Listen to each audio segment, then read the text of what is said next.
Investor Brand Network, IBN, a multifaceted communications organization engaged in connecting public companies to the investment community, is pleased to announce the launch of the Stock2Me Podcast as part of its sustained audio communications effort to provide specialized content distribution via widespread syndication channels. The following Stock2Me Podcast is an Investor Brand Network audio production and may feature a client partner of IBN. Investor Brand Network may have been compensated for the production of this podcast. Please be sure to read our entire disclaimer for full disclosure. Thank you, and here today is your host of the Stock2Me Podcast. Welcome to the Stock2Me Podcast. I'm your host, Stuart Smith, and I am truly excited about our guest today, and here's why. He's the best-selling author of Pitch Anything, an innovative method for presenting, persuading, and winning the deal, as well as Flip the Script, getting people to think your idea is their idea. Oren Klaff, our guest today, is one of the world's leading experts on sales, raising capital and negotiation, and he's raised over $2 billion in investments for his companies. Oren's the director of capital markets at investment bank Intersection Capital, and he is our guest today. I know you can find Oren on his YouTube channel, at his Twitter, at pitchmastery.com, and the list goes on, so do yourself a favor. Google Oren Klaff, K-L-A-F-F, and now let's meet the man. Oren, thanks for taking the time to call in. Well, of course, Stuart, I'm just here to steal your radio voice, to learn from you how to be so eloquent and well-spoken and communicate with that strength of character. Beautiful. Beautiful introduction. I sure do appreciate that. That's some heady praise coming from you. Of course, I've done my due diligence following you and seeing your other videos. It's been an education, and I guess that's really my first question, Oren. Being as prolific as you've been, what was the motivation for you to put pen to paper and start with Pitch Anything? And then, of course, you followed that up with another page turner, Flip the Script. Let's talk a little bit about your motivation. Yeah, absolutely. So I think if I go way back to when Pitch Anything was written, the financial world had stopped turning on its axis. We were all completely shut down in 2008. We do deals. Deals require debt. If any of you are old enough to remember 2008, some of you are, some of you aren't, Stuart. Financing wasn't available, so there was no debt, no deals, and so there were a couple hundred of us in the deal business looking for something to do. I spoke at conferences, a couple radio shows. Howard Stern people were talking to me because I have a good personality. I'm charismatic. I know what I'm talking about. I've done a lot of deals, so I've been on some radio shows and just stumbled into through Howard Stern, stumbled into a publishing house and an agent. And the agent said, man, I'd love to take you to McGraw-Hill and Simon & Schuster. And she took me around in New York, and it was just a thing. And then McGraw-Hill said, we'd love to have you write a book. And then they gave me a check. And so there wasn't really a motivation, just I wasn't doing anything else. And some people were writing poetry, some people were painting, these hardcore finance guys doing $100 million deals. And now they're restoring a Camaro in their garage. They're writing poetry. They're learning to play the guitar. And for me, because there's no deals going on, I wrote a book. Well, you know what? I tell you what, we share that in common. Howard Stern, the master interviewer himself, what a motivation for both of us. And I'm an accountant by trade, and here I am today doing this as well. So, Oren, I want to talk about that evolution then that happened inside of you as well, though, because look, bottom line is circumstances can push us in directions, but we have to take that leap of faith. We've got to make the move. You had the guts and the gusto to do everything you've done to date. The motivation then and the evolution of yourself to then Flip the Script. Talk to me a little bit about that. Well, I think let me wind back to Pitch Anything. So McGraw-Hill said, hey, here's some money, write a book. And I go, great, I'll spend 30 days, 6 weeks, whatever, writing a book. And after 6 weeks, I'd written, but soft, what light through yonder window breaks, 'tis at the dawn. I mean, it was a dark and stormy night, right? It was about what I had written after 6 weeks.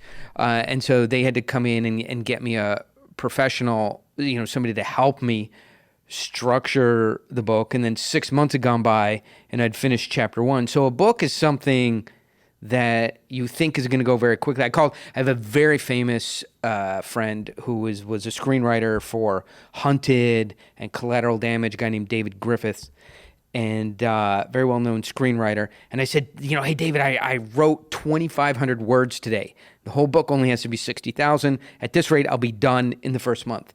And he said, Oren, that's fantastic. You wrote 2,500 words today. That's great.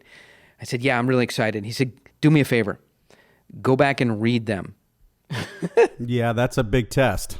So you can't write 2,500 words a day, of a book. It's maybe 350, 500 words a day, or every 2 days if you're lucky. So this thing took up a year. It was only supposed to take a month.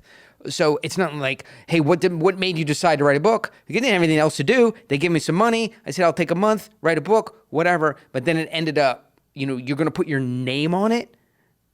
By the work, one knows the workman. And so it was never good enough. But in the end, I did spend a full year on Pitch Anything. And now 1 million people have taken that and changed their own life, how they pitch, how they raise money, how they get deals done. So if you invest the time in whatever you're creating and really make it something that other people can clone you, duplicate you, do what you do, it's worth the investment. So then, years later, they came back around and said, hey, would you like to do a second book? And I said, a second book? No. Do you remember? The first book took a year, right? And they're like, yeah, but it's a second book. Now you know how to write a book. You got all this material. It won't take you any time at all. So my agent talked me into it. Well, I'm glad they did because it has changed a lot of people's lives. The reviews are, once again, absolutely tremendous reviews for your work and how you've changed people. But it also, you really have to practice what you preach. You are still working there at Intersection Capital, and throughout your career, I know you've witnessed people make the same mistake over and over again because there's the book. And then there's the human element. And the human element says, how are we going to take what we've read and incorporate it into our lives and change ourselves based on reading the landscape that Oren has laid out for us in his book? So your work with Intersection Capital and throughout your career, you've seen these mistakes being made. You've seen how people just get through that first meeting, they can't get the second or the third. They're doing it wrong. And so you were generous enough to lay out the land for them and tell them, hey, this is the way you do it. I think this is the issue. There's a general sense of if I'm going to pitch for money, I'm going to go sell something. I can basically put together my offer, get some features and benefits squared away, get 10 slides, 20 slides, 40 slides, whatever, walk people through it. We're good people. We have a good product and a service. We have a good reputation, lots of customer logos, or we're well known. We're going to tell people what we have. We're going to make them an offer. We're going to give them the features and benefits, and offer to fix their problems or deliver a return on investment for them. What else can we do, right? And that's the winging it approach. So that is the absolute probably bare minimum or below bare minimum. And so there's no sense of people in general business, getting in front of an audience, getting in front of a buyer, getting in front of an investor is a real thing. The way surgery is a thing, the way that preparing tax returns for a complex LLC organization, the way that operating a factory, the way they're doing electrical engineering, giving a pitch is as detailed, as complicated, and there are as many places to go wrong as there are in surgery, in tax returns, in engineering. And until you pass this notion that this is something that is done professionally at a very high level on Wall Street, in Silicon Valley, by certain firms, until you understand that, and that you winging it, getting in front of people and giving some presentation you put together in your office is not in any way at the level that other people are performing. When I come up against you, I will take your customer away. When I come up against you in a deal, I will take your investor away. Candy from a baby. And so there is a level of professional know-how and understanding and engineering that goes into a presentation, there's framing, there's status, there is packaging of ideas, there is time frames, power frames, and all these things working below the surface.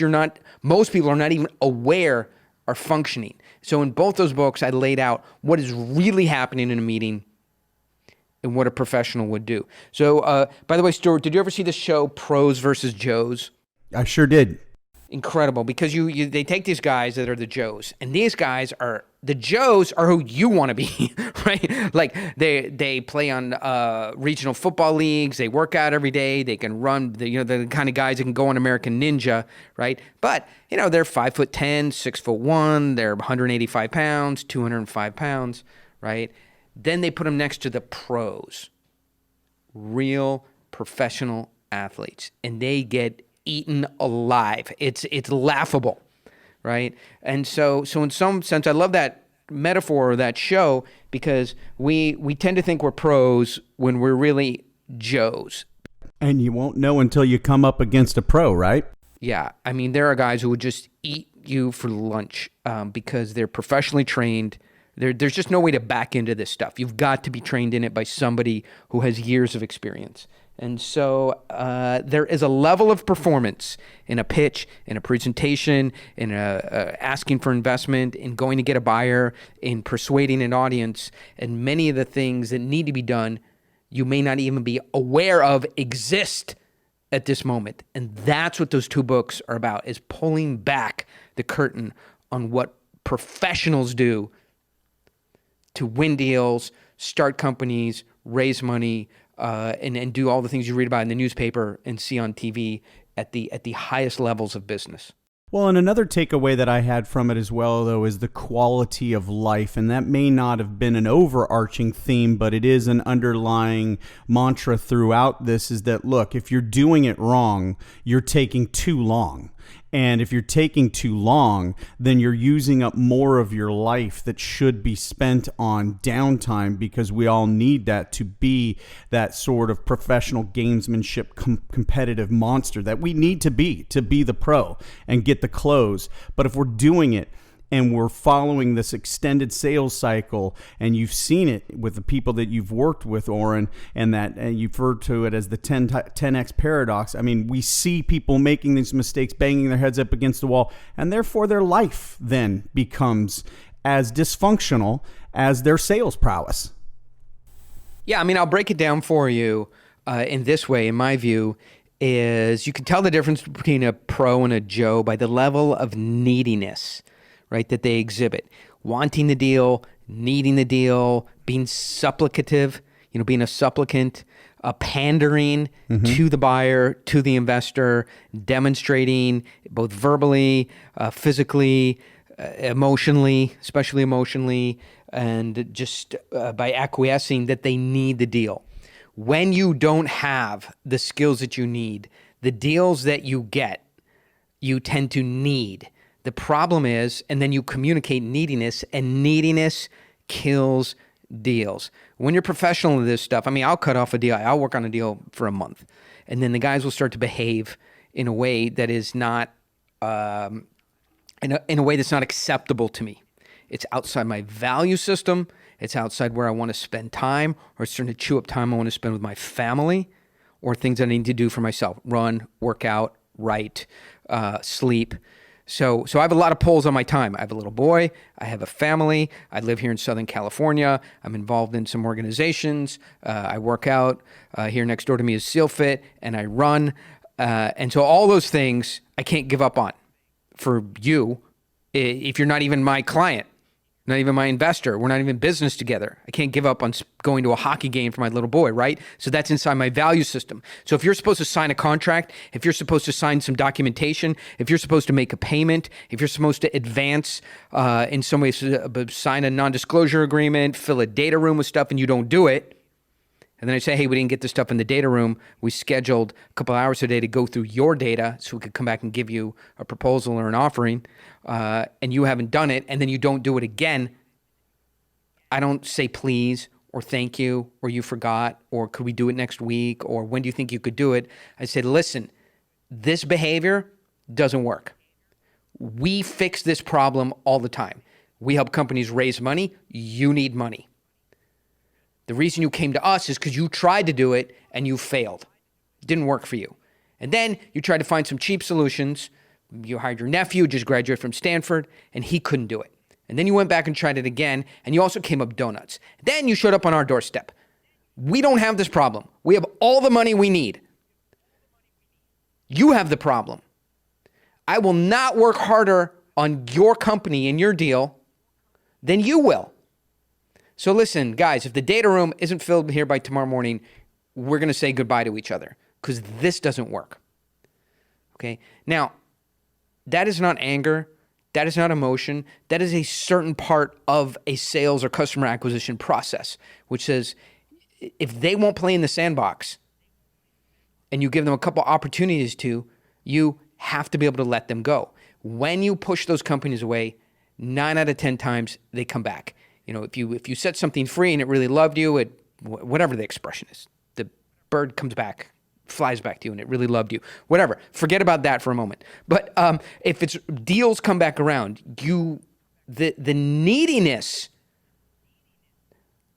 is what kills the deal. The non-neediness is what creates seriousness and stakes, and let them know that you're performing at the professional level and they're performing at the substandard level, and they want to come back up to your level of professionalism, your level of status, your level of values, and be equal to you.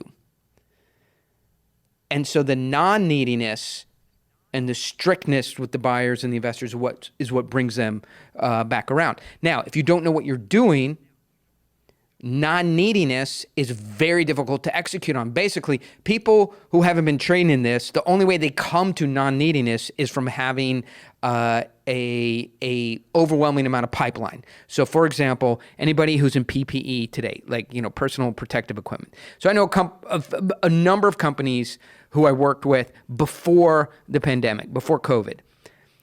Crappy, small, little medical companies, right?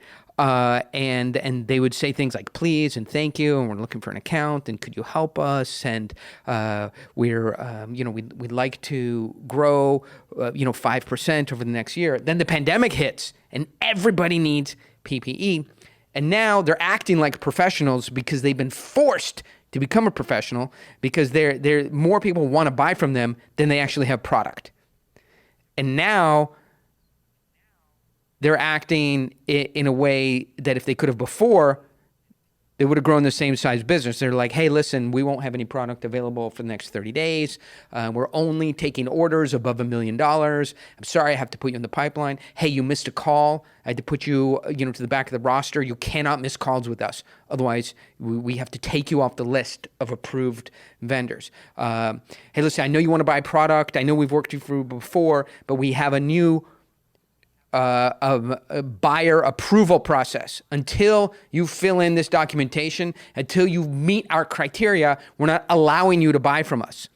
So a crappy little company that was begging for business last year is now saying all the things that a professional would say, which is I have to approve you before I let you buy from me.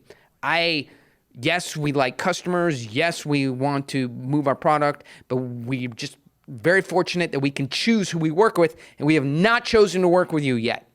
They get to say all those things because they have to. Now, the question is, can you come to that space and be not needy when you don't have the luxury of an overwhelming pipeline? And so these are things that professionals know how to do, and at least both my books and my media brings you to the ability. Even though you want a customer, you need the customer, it's critical to make in your month, you say to them, listen, I like you. You guys look very interesting. I'm concerned about a couple things, right? I've still got to approve you as an investor or buyer for the company, and then I have to go to the CEO and see if we're willing to do a deal with you. And until you can say that to your buyer, you haven't really fully had the ability to do step one of deal making, which is eradicate neediness, right?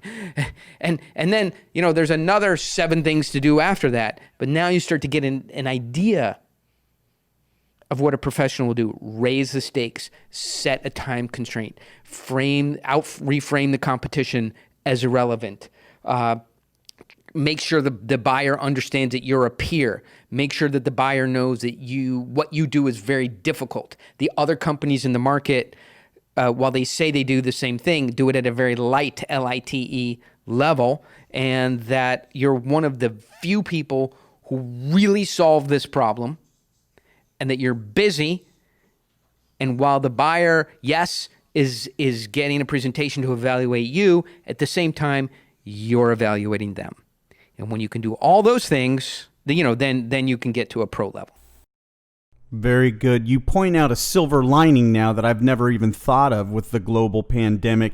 And that was one of my questions for you, though, but just actually being born of fire in that regard of, hey, this is it. This is all we have. We have to operate at this level, which then made them, again, I'll use the word evolve to the place they need to be to eradicate the neediness in their pitches. Looking at the pandemic, Oren, has it changed other underlying sales principles that we've all relied on for the last decade, or is the effect of the pandemic a little bit more subtle than that? Well, I think one of the effects is that a big way people knew that they wanted to work together was meeting in person. Because you'll see, even in the largest deals, when I talk to people, they'll say, why did we end up here? In this part of the decision matrix, at this part of the decision tree. Why did you choose this company or that company? And let's say, at the end of the day, the offers were very similar. They were 5% apart. We're not very price sensitive. And we liked those guys. We believed in them. And so I'll hear that a lot in $10 million, $30 million, $50 million deals. We liked the guys and we went that way, even though their offer was not perfect. And so that came from really being together with people and seeing their value systems. And so Zoom or these remote meetings make it very difficult to establish what your value system is. And so the lack of architecture of how to really conduct a remote meeting and convey values and charisma and integrity and the nuances that are generally present when you get together with someone for a long period of time, how to convey those is lost. And so Zoom has caused people to become very sloppy. It's a medium people aren't familiar with, and major opportunities are being lost across the Zoom medium because, and just tactically, it's like, oh, I'm sorry, I can't find the file. Or, hey, I'll be sorry we're late. I would say it this way. If the second word in your presentation is sorry, if the third word in your presentation is please, and the fifth paragraph or the fifth sentence in your presentation is thank you, I'm sorry, appreciate your patience, something has gone wrong. And so there's an entirely new skill set called remote presenting, right? We immediately recognized, just as an example, if you look at the studio that we pitch from now, this is probably $35,000, $40,000 of equipment, because we immediately realized, like, pitching from a laptop, having people look up your nose, in a quite unprofessional environment, immediately communicated low status, no money, minimum effort,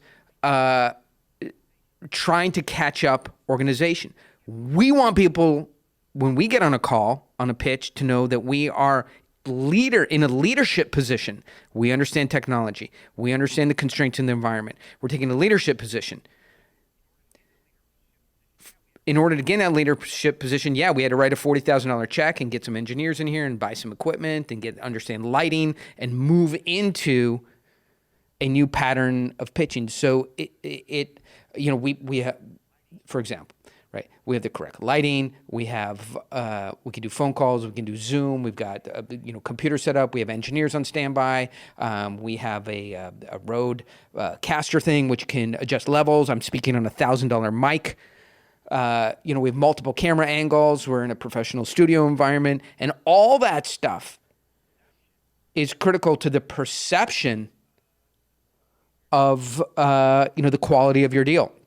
So for example, we'll get on the phone and our side looks good, sounds good. We're organized. We know how to flip back and forth between a pitch deck and video. and the CEO of a $750 million company. The guy's worth $500 million himself. He's trying to, raise $50 million, and he's talking with a laptop. There's a dog barking in the background. The connection is terrible. We're looking up his nose. We could see, and it's a mess. And so I think that is just one very straightforward way that the environment has changed the requirements. It's taken away. Hey, we just like those guys. We're going to be in business with them. And it's required you be much better at organizing the underlying technology in a pitch. Well, we've talked about pitch anything. We've talked about flip the script, but you have so much more and so much more coming. Let's talk about what's next for Oren Klaff. Yeah, so we're working on some. So flip the script, I think, is very critical for people to read. Pitch Anything was about what's possible. The undercurrents, the mechanics of what's really happening in a meeting and in a pitch that's going to win in your favor or lose it against you. And then Flip the Script came to the notion of, 10 years later, which is if you understand the things in Pitch Anything are possible, that you could say to a buyer, hey, listen, as much as you're evaluating us and you want to see a proposal and understand what we do, we're evaluating you. We haven't decided if we want to work with you, right? Once you see that's possible, the question is, how do you say? And Flip the Script gives you the scripts for saying those things specifically. Most importantly, I think that the two big things in Flip the Script, and I'll get to what's next, that's the baseline that you need to know is how to make the buyer understand that you and he are peers. He doesn't own you. He's not asking you for proposals. He's not deciding if he wants to, he's not interviewing 5 different vendors and deciding maybe he'll work with you. That is not your process. Oh, you want to interview 5 vendors, have a bake-off? Goodbye. We don't do that. Oh, you need a proposal? We don't send proposals. You know who sends proposals? Companies who have nothing to do and are cranking out proposals all day long. Will we write a contract? Of course. About what? What are we doing? Right? What's the amount? What's the level of service? What are the commitments? Let's get a letter of intent done. Let's get a definitive agreement. And will we send over a contract for you to review? But are we based on one conversation going to send over all of our pricing, all of our models, all of our information, and then you go shop that? No. But sure, we'll sign a contract. So Flip the Script gives you the ability to say those things, that I'm a peer and you don't own me. And secondly, it gives you the ability to put your ideas in the buyer's head in a way that they just stick there and they continue to sell while you're gone. And that's what I call inception. So then following that, the thing I'm working on now is the unlock code. The unlock code. And so if you think about it, Stuart, let's say you and I want to start a company. What company should we start? Let's do a podcasting company. Podcasting company. Okay. So we have a podcasting company, and what it is you just record yourself talking to someone for half an hour, and our technology, our AI and our machine learning gets in there, and it finds the juiciest parts, and it boils down to 20% of the time for the juiciest parts and makes it sound like a podcast. That's our technology. Okay. So we need money because this technology, we've done some coding and we're at the point where we have we figure out that it can work, but we need a couple $1 million. So we go to Sequoia, right? The venture capital firm, well known. On their homepage, they give you the template for how they want to be pitched, right? You download it. It's 11 slides. What's your mission? What's your vision? What's the team? What problem are you solving?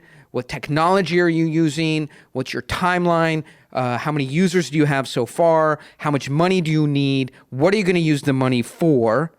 And what are your key assumptions? What are your KPIs, your metrics? That's it. Anything else you put in that presentation doesn't belong there. That's why they give it to you. They don't want to sit through a 2-hour presentation. They want you to go through those. So that's the unlock code for Sequoia. So we fill in dutifully their PowerPoint, their keynote presentation, and we take that to Sequoia and we pitch it to them and go, great, right? We like the presentation. You guys organize exactly what we asked you for. Here's $3 million. That's the unlock code. That information in that amount of detail in that order, given for that audience with those specific metrics, right? And that ROI gets you the outcome. So that's the unlock, the key, the unlock code that gets the $3 million from Sequoia. So now, because what we're doing is very scientifically advanced and forward, and we want to get some grants in the DoD and the National Institute of Science, NIS and DoD, give grants in the area that we're doing research, we're doing product. So Stuart and I go down to the Department of Defense, and we give the same presentation that just got us $3 million from Sequoia. We give the presentation, our vision, our mission, our team, what we've accomplished so far. And they stop us halfway through and they go, I'm sorry, what the fuck are you talking about? Mission, vision. We don't care about that. We care about science. Where's the science? You've been talking for 15 minutes, haven't heard a fucking thing about science. What do you think we do here? This is the Department of Defense, not your local yoga studio. Vision. We're not trying to save the world here. We're trying to save America from criminals and terrorists. Get out of here. The wrong code. Yep. Right? So the unlock code is very different for them. We go, oh, okay, well, that's just serving, right? And then we go to Bank of America because we need to get a lease, right? And now we fixed our DoD, National Institute of Science pitch, and we blended that with the Sequoia pitch, and we've toned down mission and vision, and we go to Bank of America, and we need $1.5 million to get a lease. Now we've hired 20 people with the $3 million, and we give the pitch, and they say, I'm sorry, guys, I'm confused. Like, we don't understand science. We understand income statement, balance sheet, statement of accounts, who's your accounting firm, what are your account receivables, what's your debt to income ratios, what's your pro forma, what is your recent tax filing status, what's the, where are you incorporated, what's the corporate status, and, who's full-time, and are you current on your W-2 taxes?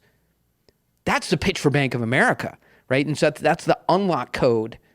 So what is the unlock code for your buyers that you can consistently, day just put that key in, type that code in, and boom, they buy or they invest. So that's what I'm working on now. Outstanding, Oren. I love it. I mean, once again, know your audience, right? Know the buttons that they need to have pushed to get you back in front of them and close the deal. Oren, I've had a great time learning from you here today. I want to thank you for making so much time for us here in the Stock2Me podcast. Look forward to checking back in with you and seeing what else you've got cooking, my man. You have got so much going on, listeners. Like I said, it's just too much to give out. Google the man's name, Oren Klaff. That's the way to find out everything about him and all the websites. I would tell you right now, it is time well spent. Get those books. It's as easy as going to Amazon. Anybody's got them for sale. Best-selling author, Oren Klaff, but so much more than that. Oren, thanks for your time. Stuart, thank you. Fantastic. It's very nice talking to you. And actually, I'm learning stuff just listening to the way you conduct a podcast. So I appreciate the two-way back and forth. Well, that means a lot to me once again. For Oren Klaff, this is Stuart Smith saying thanks so much for listening. The following Stock2Me podcast was an Investor Brand Network audio production. IBN is a financial news and publishing company delivering a new generation of corporate communication solutions, including news aggregation and syndication, social communication, and enhanced news release services. Investor Brand Network may receive payments for corporate communications relations, as well as various press releases and social media solutions provided to its clients. IBN holds no shares of any company named on the IBN sites, brands, and/or podcasts. To be clear, all officers, directors, and independent contractors of Investor Brand Network hold zero positions in and do not trade or intend to trade the securities for their own accounts. This interview is not an offer or recommendation to buy or sell securities. Information in this broadcast is presented solely for informative purposes and is not intended to be or should it be construed as investment advice. As in all investments, investment in the featured company carries an investment risk. Listeners should review the company thoroughly with the registered investment advisor or registered stockbroker. This podcast audio interview by Investor Brand Network is not intended to be a complete study of the featured company or other companies mentioned. Information used and statements of fact have been obtained from featured company and other sources, but not verified nor guaranteed by Investor Brand Network as to completeness and accuracy. Such information is subject to change without notice. Please see our full disclaimers and disclosures at investorbrandnetwork.com.